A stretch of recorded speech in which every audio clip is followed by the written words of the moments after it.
하얗게 내리는 눈이 창문을 두드리는 소리에 눈을 떴습니다. 새벽 5시, 아직 바깥은 어둠에 잠겨 있었지만 언젠가부터 저는 이 시간이면 어김없이 잠에서 깨곤 합니다. 산골에 살다 보니 도시의 소음은 없지만 그 대신 새들의 지저귐과 바람 소리가 제 알람 시계 역할을 하고 있죠. 이름은 장미자, 올해 68입니다. 사람들은 제게 아직 젊어 보인다고 하지만 거울을 들여다보면 주름이 깊어진 얼굴에 세월의 흔적이 그대로 담겨 있어요. 특히 제 눈가의 주름은 남편이 세상을 떠난 후 1년 사이에 더 깊어진 것 같습니다.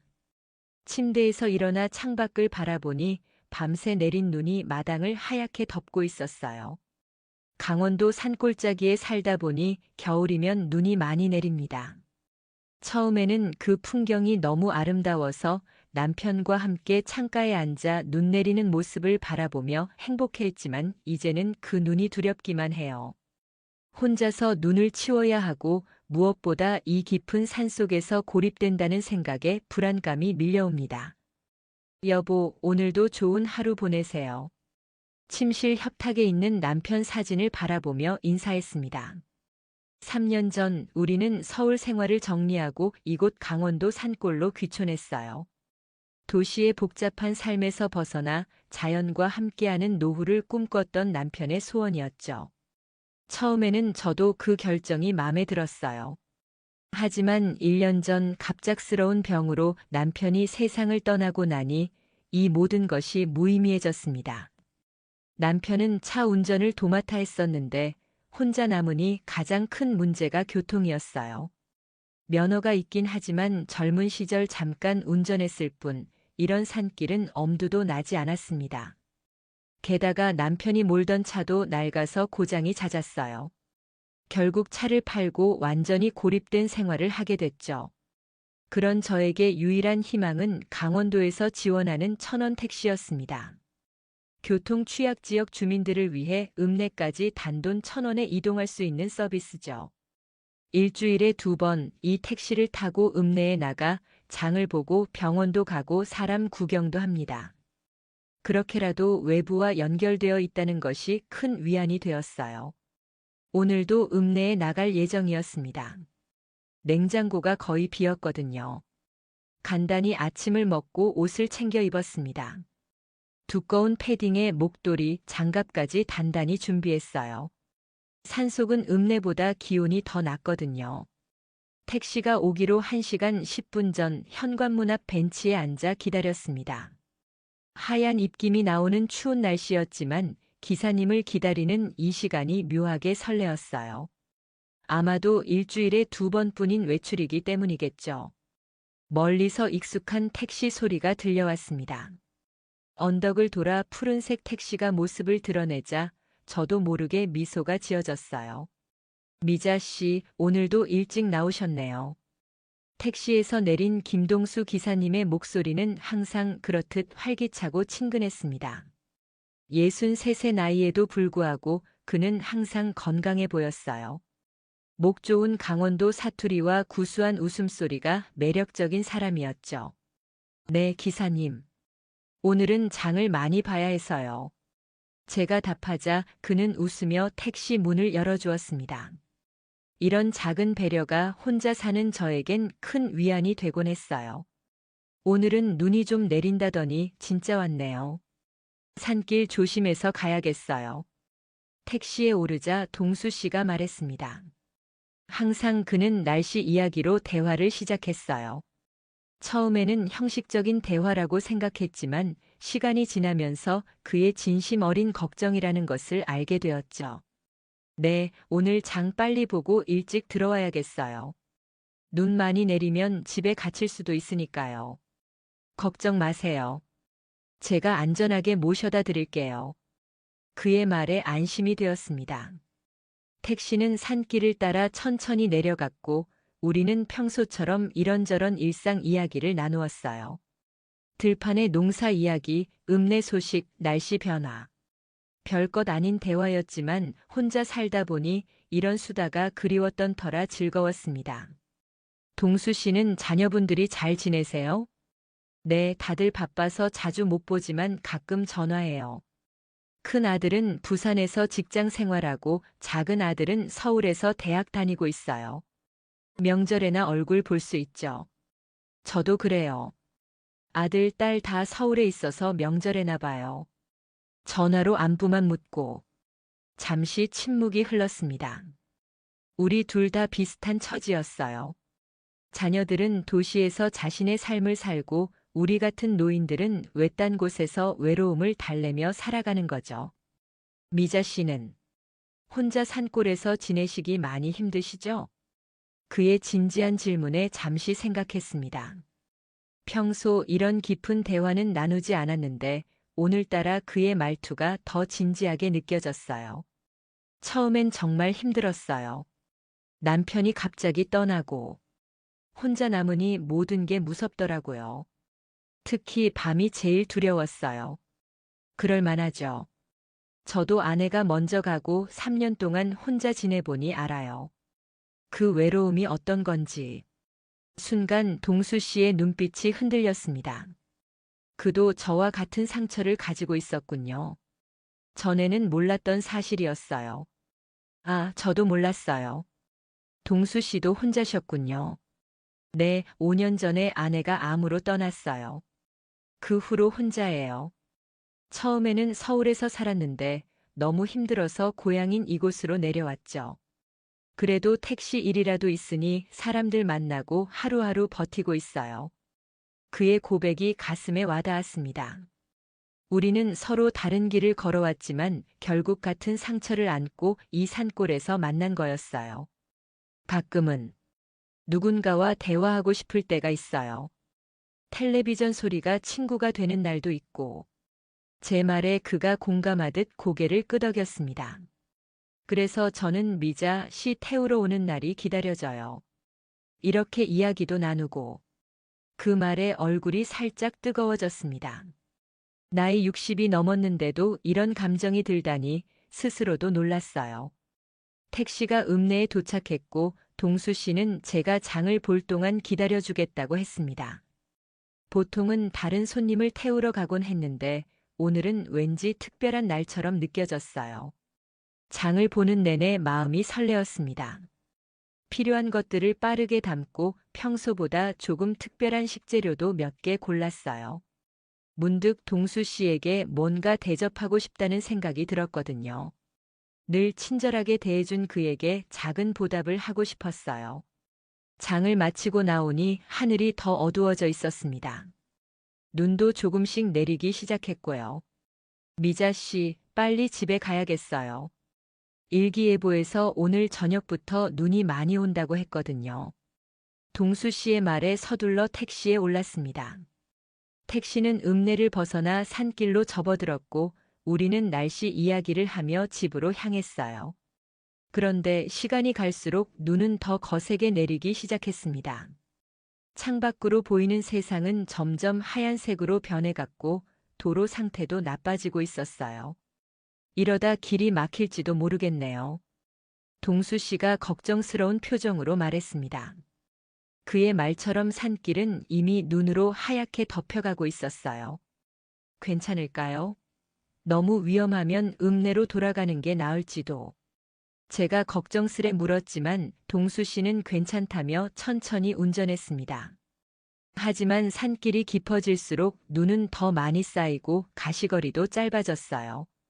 간신히 제 집 앞에 도착했을 때는 이미 눈이 한참 내리고 있었습니다.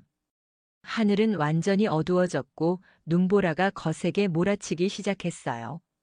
휴, 다행히 도착했네요. 동수 씨, 정말 고마워요. 이런 날씨에. 아니에요. 제 일인걸요. 그런데 그가 창밖을 보며 걱정스러운 표정을 지었습니다. 이대로 돌아가기는 좀 위험할 것 같은데. 그의 말대로였습니다. 눈은 점점 더 거세게 내리고 있었고 이미 길은 하얗게 덮여 있었어요. 산길을 다시 내려가는 것은 너무 위험해 보였습니다. 그럼 잠시 집에서 쉬었다 가세요. 눈이 좀 그치면 돌아가시는 게 좋겠어요. 제 제안에 동수 씨는 망설이는 듯 했지만 결국 고개를 끄덕였습니다. 사실 저도 낯선 남자를 집에 들이는 것이 조금 불안했지만 이런 날씨에 그를 돌려보낼 수는 없었어요. 잠시만요. 정말 죄송합니다. 방해가 될까봐. 아니에요. 이런 날씨에 무리하면 안 돼요. 들어오세요. 우리는 함께 집으로 들어갔습니다. 현관문을 열고 들어서자 따뜻한 온기가 우리를 맞이했어요. 아침에 난로에 불을 지펴놓은 덕분에 집안은 포근했습니다. 여기 앉으세요. 따뜻한 차라도 드릴게요. 소파를 가리키며 말했습니다. 동수 씨는 어색한 듯 조심스럽게 앉았어요. 분명 그도 이런 상황이 처음이고 어색할 테니까요. 부엌으로 가서 주전자에 물을 올리고 차를 준비했습니다. 창밖을 보니 눈은 점점 더 거세게 내리고 있었어요. 이대로라면 오늘 밤 동수 씨가 돌아가기는 어려울 것 같았습니다. 많이 내리네요. 차를 들고 거실로 돌아오며 말했습니다. 네, 이 상태면 산길이 완전히 막힐 수도 있겠어요. 정말 죄송합니다. 이렇게 폐를 끼치다니. 아니에요. 동수 씨 덕분에 무사히 집에 왔는데 제가 더 고마워해야죠. 차를 마시며 우리는 창밖에 눈을 바라보았습니다. 그렇게 1시간, 2시간이 흘렀지만 눈은 그칠 기미가 보이지 않았어요. 오히려 날이 어두워지면서 눈보라는 더 거세졌습니다. 이러다가 동수 씨, 오늘 밤 여기서 자야 할지도 모르겠네요. 걱정스럽게 말하자 그가 당황한 표정을 지었습니다. 아니에요. 그럴 순 없어요. 제가 어떻게든 돌아가야죠. 미자 씨 혼자 계신데. 하지만 현실적으로 이런 날씨에 산길을 운전하는 것은 너무 위험했습니다. 게다가 이미 해가 져서 칠흑같이 어두운 데다 눈까지 내리고 있으니 더욱 위험했죠. 위험해요. 지금 나가면 사고 날 수도 있어요. 괜찮아요. 저도 어른인데 이해해요. 이런 상황에서는 안전이 먼저예요. 제 진지한 말에 동수 씨는 한숨을 쉬었습니다. 정말 죄송해요. 이런 상황이 될 줄은. 괜찮아요. 저녁이나 같이 먹어요. 제가 준비할게요. 어색한 상황을 넘기기 위해 부엌으로 향했습니다. 냉장고를 열어보니 오늘 산 식재료들이 있었어요. 무엇을 만들까 고민하다가 김치찌개를 끓이기로 했습니다. 간단하면서도 추운 날 먹기 좋은 음식이니까요. 재료를 꺼내 준비하는데 동수 씨가 부엌으로 다가왔습니다. 도와드릴게요. 저도 혼자 살다 보니 요리 좀 할 줄 알아요. 그의 제안에 웃음이 나왔습니다. 평소 택시 기사로만 보았던 그가 요리사로 변신하는 모습이 새롭게 느껴졌어요. 그럼 동수 씨는 파 좀 썰어주세요. 우리는 나란히 서서 저녁을 준비했습니다. 동수 씨는 생각보다 솜씨가 좋았어요. 파도 곱게 썰고 김치도 잘 손질했습니다. 혼자 살면서 많이 배웠네요. 네, 처음에는 라면만 끓여 먹다가 건강도 안 좋아지고 해서 조금씩 배웠어요. 유튜브 보면서요. 그의 말에 웃음이 나왔습니다. 나이 드신 분이 유튜브로 요리를 배웠다니 참 시대가 변했다는 생각이 들었어요. 함께 준비한 저녁은 특별히 맛있었습니다. 오랜만에 누군가와 함께 먹는 식사라 그런지 같은 김치찌개인데도 평소보다 더 맛있게 느껴졌어요. 정말 맛있네요. 역시 집밥이 최고예요. 동수 씨가 맛있게 먹는 모습을 보니 기분이 좋았습니다. 누군가에게 음식을 해주고 그 사람이 맛있게 먹는 모습을 본 지 정말 오래됐거든요. 식사를 마치고 설거지도 함께 했습니다. 좁은 부엌에서 우리는 가끔 어깨가 부딪히기도 했지만 그럴 때마다 서로 웃으며 넘겼어요. 묘하게 편안한 분위기였습니다. 불 좀 더 지필게요. 오늘 밤은 더 추울 것 같네요. 난로에 장작을 더 넣으며 말했습니다. 창밖을 보니 눈은 여전히 그칠 줄 모르고 내리고 있었어요. 이렇게 하루 종일 눈이 내리는 건 오랜만이네요. 산에 사시면 겨울이 더 힘드시겠어요. 동수 씨가 난로 앞에 앉으며 말했습니다. 네, 눈 치우는 게 제일 힘들어요. 남편이 있을 때는 그이가 다 해줬는데. 문득 남편 생각이 나서 목이 메었습니다. 동수 씨는 그런 제 마음을 읽은 듯 조심스럽게 물었어요. 많이 그리우시죠? 네. 갑자기 떠나서 마음의 준비도 못했어요. 한동안은 이불 속에서 나오지도 못했어요. 지금도 가끔 꿈에서 만나요. 몇 달 만에 처음으로 누군가에게 남편에 대한 그리움을 털어놓았습니다. 가족들에게도 쉽게 말하지 못했던 감정이었는데 왜 동수 씨에게는 이렇게 쉽게 말하고 있는지 스스로도 의아했어요. 저도 그래요. 아내가 먼저 간 뒤로 몇 년간 술에 의지했어요. 택시 일도 못할 정도로요. 그러다 문득 정신 차리고 생각했죠. 이러면 언젠가 만났을 때 아내가 실망할 거라고. 동수 씨의 솔직한 고백에 마음이 아팠습니다. 그도 저와 같은 아픔을 겪었던 거군요. 어떻게 극복하셨어요? 시간이 도움이 됐어요. 그리고 택시 운전하면서 다양한 사람들 만나고 그들의 이야기 들으며 제 상처도 조금씩 아물더라고요. 그의 말에 고개를 끄덕였습니다. 시간이 약이라는 말은 진부하지만 사실이었어요. 시간이 지날수록 아픔은 조금씩 무뎌져 갔으니까요. 가족들은 자주 찾아오세요? 명절에나 와요. 아들, 딸 다 바쁘다고. 처음엔 서운했는데 이제는 이해해요. 그들도 자기 삶이 있으니까요. 저도 그래요. 자녀들에게 짐이 되고 싶지 않아서 그냥 잘 지낸다고만 말해요. 사실은 많이 외롭지만 말을 하다 보니 목이 메었습니다. 평소에는 누구에게도 내색하지 않았던 감정들이 오늘따라 솟구쳐 올랐어요. 미안해요. 갑자기 이런 이야기를. 아니에요. 저도 누군가에게 이런 이야기 하고 싶었어요. 가족들에게는 걱정시킬까봐 못하고. 난로의 불빛이 그의 얼굴을 비추었습니다. 주름이 진 얼굴이었지만 따뜻한 눈빛이 인상적이었어요. 처음 보는 표정이었습니다. 택시에서 만날 때는 항상 밝고 활기찬 모습이었는데 지금은 더 깊고 진중한 느낌이었어요. 동수 씨 혹시 차 한 잔 더 하실래요? 자리에서 일어나며 물었습니다. 그가 고개를 끄덕였고 저는 부엌으로 향했어요. 찻잔을 준비하며 문득 가슴이 따뜻해지는 느낌이 들었습니다. 오랜만에 누군가와 진심 어린 대화를 나누는 기분이 좋았어요. 차를 들고 돌아오니 동수 씨는 난로 앞에 앉아 불꽃을 바라보고 있었습니다. 그 모습이 왠지 쓸쓸해 보였어요. 여기요. 차를 건네며 그의 옆에 앉았습니다. 난로의 열기가 따뜻하게 느껴졌어요. 미자 씨 사실 제가 오늘 말씀드릴 게 있었어요. 갑작스러운 그의 말에 놀랐습니다. 네. 미자 씨가 마음에 들었어요. 택시 태우면서 점점 더. 그래서 오늘 퇴근길에 말씀드리려고 했는데 이런 상황이 되어버려서. 그의 고백에 가슴이 두근거렸습니다. 동수 씨가 저를 그렇게 생각하고 있었다니 상상도 못했어요. 저도 동수 씨 만나는 날이 기다려졌어요.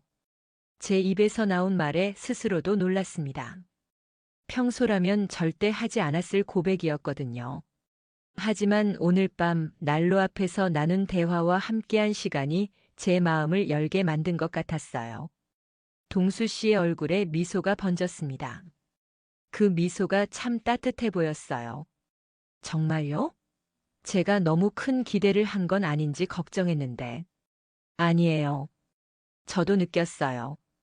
동수 씨가 차에서 내려줄 때, 짐 들어줄 때, 그 작은 배려들이 마음에 와닿았어요. 말을 하다 보니 얼굴이 뜨거워졌습니다. 나이 60이 넘어 이런 감정을 느끼다니 스스로도 어색했지만 동시에 설레는 마음이 들었어요. 미자 씨, 손 잡아도 될까요? 동수 씨의 조심스러운 물음에 말없이 손을 내밀었습니다. 그의 손이 제 손을 감싸 안았어요. 거칠지만 따뜻한 손이었습니다. 오랜만에 느껴보는 누군가의 온기였어요. 손이 차갑네요. 네. 항상 손이 차가운 편이에요. 제가 따뜻하게 해드릴게요. 그가 제 손을 양손으로 감싸 안았습니다. 그 순간 마음속 깊은 곳에서 무언가가 녹아내리는 느낌이 들었어요. 오랫동안 얼어있던 제 마음이 조금씩 풀어지는 것 같았습니다. 창밖에는 여전히 눈이 내리고 있었어요. 하얀 눈송이들이 창문을 두드리는 소리가 들렸지만 난로 앞에 우리는 따뜻했습니다. 미자 씨, 제가 너무 성급한가요? 아니에요. 우린 이미 충분히 서로를 알아왔잖아요. 몇 개월 동안 매주 만나면서 그의 눈에 안도감이 번졌습니다. 맞아요. 우리는 처음 만난 사이가 아니었어요. 3개월 전부터 일주일에 2번씩 택시 안에서 짧지만 소중한 대화를 나눠왔으니까요. 그 시간 동안 우리는 서로에 대해 조금씩 알아갔던 거예요. 내일 눈이 그치면 어떡할까요? 무심코 나온 제 말에 우리 둘 다 웃음이 터졌습니다. 그 웃음 속에는 내일이면 이 마법 같은 시간이 끝날 것이라는 아쉬움이 담겨 있었어요. 그래도 이제 우리는 택시 안에서만 만날 필요 없겠네요. 동수 씨의 말에 고개를 끄덕였습니다. 그래요. 이제 우리는 새로운 관계의 시작점에 서 있었어요. 시간이 얼마나 흘렀을까요? 난로 앞에서 이런저런 이야기를 나누다 보니 어느새 시계는 밤 11시를 가리키고 있었습니다. 이제 주무실 시간이 된 것 같네요. 동수 씨가 시계를 보며 말했습니다. 네. 그런데 갑자기 어색한 상황이 찾아왔습니다. 이 집에는 방이 2개 있지만 하나는 제 침실이고 다른 하나는 창고로 쓰고 있었거든요. 게다가 난방도 거실과 제 방만 되어 있었어요. 저는 소파에서 자면 돼요. 담요만 있으면 충분해요. 동수 씨가 말했습니다. 그의 배려에 고마웠지만 한편으론 서운한 마음도 들었어요. 아니에요. 방이 따뜻하니까 거기서 주무세요. 제가 소파에서 잘게요. 그건 안 됩니다. 어떻게 주인을 소파에서 재우고 제가 방을 써요. 잠시 침묵이 흘렀습니다. 둘 다 양보하려 하는 상황이 오히려 웃음을 자아냈어요. 그럼 방은 넓으니까 이불 하나 더 깔고 같이 자요. 그냥 옆에 누워만 있는 거예요. 제 제안에 동수 씨는 놀란 듯 했지만 이내 고개를 끄덕였습니다.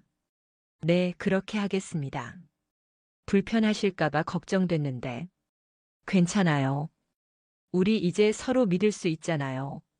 침실로 들어가 이불을 하나 더 깔았습니다. 창문 너머로 보이는 눈송이들이 달빛에 반짝였어요. 문득 이 밤이 꿈처럼 느껴졌습니다. 어제까지만 해도 상상도 못했던 일이 벌어지고 있으니까요. 동수 씨는 조심스럽게 제 옆에 누웠습니다. 우리 사이에는 일정한 거리가 있었지만 그의 숨소리와 온기는 느껴졌어요. 편히 주무세요, 미자 씨. 동수 씨도요. 불을 끄고 어둠 속에 누웠지만 쉽게 잠이 오지 않았습니다. 옆에서 들리는 누군가의 숨소리가 낯설면서도 묘하게 편안하게 느껴졌어요. 13년 만에 처음으로 누군가와 같은 공간에서 잠드는 밤이었습니다. 잠들기 전 마지막 생각은 과연 내일 눈이 그칠까 하는 것이었어요. 이상하게도 눈이 계속 내렸으면 하는 마음이 들었습니다. 아침이 밝았을 때 창문으로 쏟아지는 햇살에 눈을 떴습니다. 옆자리를 보니 동수 씨는 이미 일어나 있었어요. 침대를 정돈해 놓은 모습을 보니 마음이 따뜻해졌습니다. 거실로 나가보니 동수 씨는 부엌에서 무언가를 하고 있었어요. 아, 일어나셨군요. 잘 주무셨어요? 네, 오랜만에 정말 편하게 잤어요. 동수 씨는요? 저도요. 미자 씨 집이 참 따뜻하네요. 그가 준비한 건 간단한 아침 식사였습니다. 계란찜과 밥, 그리고 어제 남은 김치찌개를 데운 것이었어요. 제가 해야 하는데. 괜찮아요. 제가 해드리고 싶었어요. 함께 식탁에 앉아 아침을 먹으며 창밖을 바라보았습니다. 놀랍게도 눈은 그쳐 있었고 하늘은 맑았어요. 하지만 땅에는 무릎까지 오는 눈이 쌓여 있었습니다. 눈이 많이 쌓였네요. 네, 밤새 계속 내렸나 봐요. 하지만 이제 길이 보이니 돌아갈 수 있을 것 같아요. 그의 말에 묘한 아쉬움이 밀려왔습니다. 어제의 특별한 시간이 끝나간다는 생각에 서운했어요. 그래도 돌아가기 전에 눈 좀 치워드릴게요. 그냥 가면 미자 씨 혼자 감당하기 힘들 테니까요. 식사를 마치고 동수 씨는 현관으로 나갔습니다. 제가 가지고 있던 남편의 삽으로 눈을 치우기 시작했어요. 창가에서 그 모습을 지켜보는데 문득 이게 꿈이 아닌 현실이라는 것이 새삼 실감났습니다. 두꺼운 옷을 입고 밖으로 나가 저도 함께 눈을 치웠습니다. 함께 하니 일이 훨씬 수월했어요. 땀을 흘리며 작업을 마치고 나니 현관까지의 길이 말끔하게 정리되었습니다. 고마워요, 동수 씨. 혼자였으면 하루 종일 걸렸을 거예요. 별 말씀을요. 당연히 해야죠. 눈을 치우고 집으로 돌아와 따뜻한 차를 마셨습니다. 이제 정말 헤어질 시간이 다가오고 있었어요. 미자 씨, 오늘 이렇게 가게 됐지만 다음에 또 뵐 수 있을까요? 그냥 택시 안에서가 아니라. 동수 씨의 질문에 망설임 없이 고개를 끄덕였습니다. 네, 물론이죠. 저도 그러고 싶어요. 그의 얼굴에 환한 미소가 번졌습니다. 그럼 다음 주 토요일 읍내에서 점심 같이 먹을까요? 좋아요. 기다릴게요. 마침내 동수 씨가 떠날 시간이 되었습니다. 눈이 녹은 길을 택시로 조심스럽게 내려갈 수 있을 것 같았어요. 현관문 앞에서 그와 마주 섰습니다. 어제 정말 좋은 시간이었어요. 동수 씨가 말했습니다. 저도요. 이런 눈이 또 내렸으면 좋겠네요. 제 말에 그가 웃음을 터뜨렸습니다. 눈 없이도 만날 수 있잖아요. 그렇네요. 서로 바라보며 웃었습니다. 그때 동수 씨가 조심스럽게 다가와 제 볼에 가볍게 입맞춤을 했어요. 순간 가슴이 떨렸습니다. 다음 주에 뵐게요, 미자 씨. 네, 조심히 가세요. 그가 택시에 오르고 천천히 산길을 따라 내려가는 모습을 지켜보았습니다. 택시가 보이지 않을 때까지 손을 흔들었어요. 집으로 돌아와 창가에 앉아 하얀 눈 덮인 풍경을 바라보았습니다. 어제와 같은 풍경이지만 오늘은 모든 것이 다르게 느껴졌어요. 마치 제 인생에 새로운 색이 입혀진 것처럼요. 남편 사진을 바라보며 속삭였습니다. 여보, 괜찮을까요? 내가 다시 누군가를 만나도. 물론 대답은 없었지만 왠지 남편도 이해해 줄 것 같은 느낌이 들었어요. 그도 제가 혼자 외롭게 살기를 바라지는 않았을 테니까요. 그날 이후로 저와 동수 씨는 매주 만나기 시작했습니다. 처음에는 읍내에서 식사를 하고 영화를 보기도 했어요. 점점 서로에 대해 더 많이 알아가면서 마음도 더 깊어져 갔습니다. 한 달이 지난 어느 날 동수 씨가 제안했어요. 미자 씨, 제가 일주일에 한두 번 정도 여기 와서 도와드리면 어떨까요? 눈도 치우고 장작도 패고. 그의 제안에 기쁘게 동의했습니다. 그렇게 동수 씨는 일주일에 2번씩 제 집에 오게 되었어요. 함께 집 주변 일을 하고 저녁을 먹고 때로는 밤늦게까지 이야기를 나누다 가곤 했습니다. 처음에는 마을 사람들의 시선이 신경 쓰였지만 시간이 지나면서 그런 것에 연연하지 않게 되었어요. 우리의 행복이 더 중요하다는 것을 깨달았으니까요. 봄이 왔을 때 동수 씨가 조심스럽게 물었습니다. 미자 씨, 제가 여기로 이사 와도 될까요?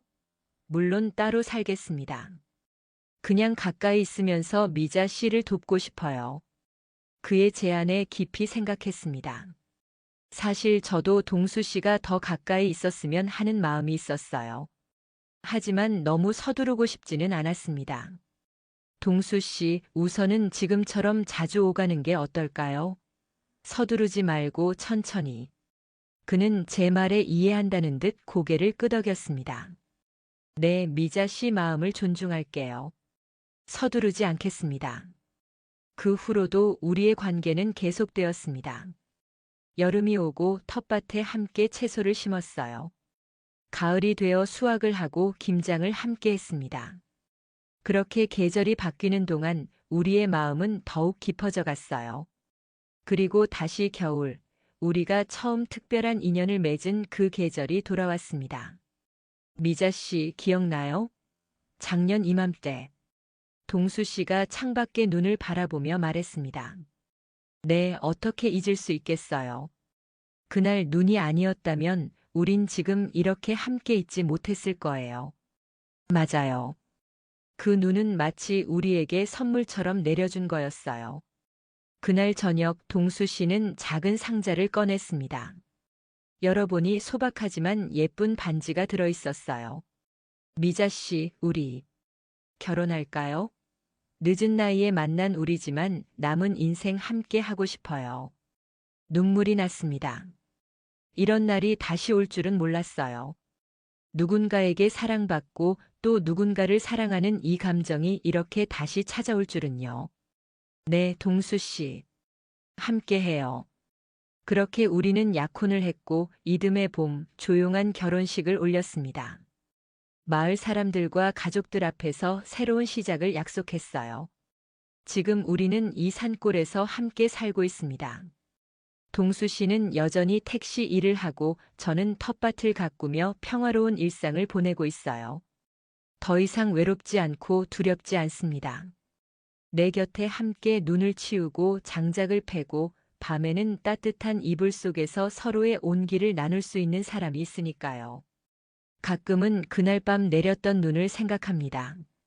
아마 그 눈이 아니었다면 우리는 택시 안에서의 짧은 대화로만 관계를 이어갔을지도 모르겠어요. 인생은 참 예측할 수 없는 것 같습니다.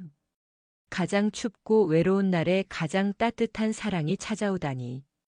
때로는 인생에서 가장 어둡고 추운 눈밤이 가장 따뜻한 봄의 시작일 수 있다는 것을 이제야 깨닫습니다.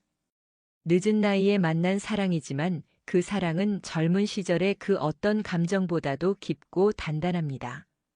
이제 더 이상 앞으로의 시간이 두렵지 않아요. 함께 나누는 매일이 소중하고 감사할 뿐입니다.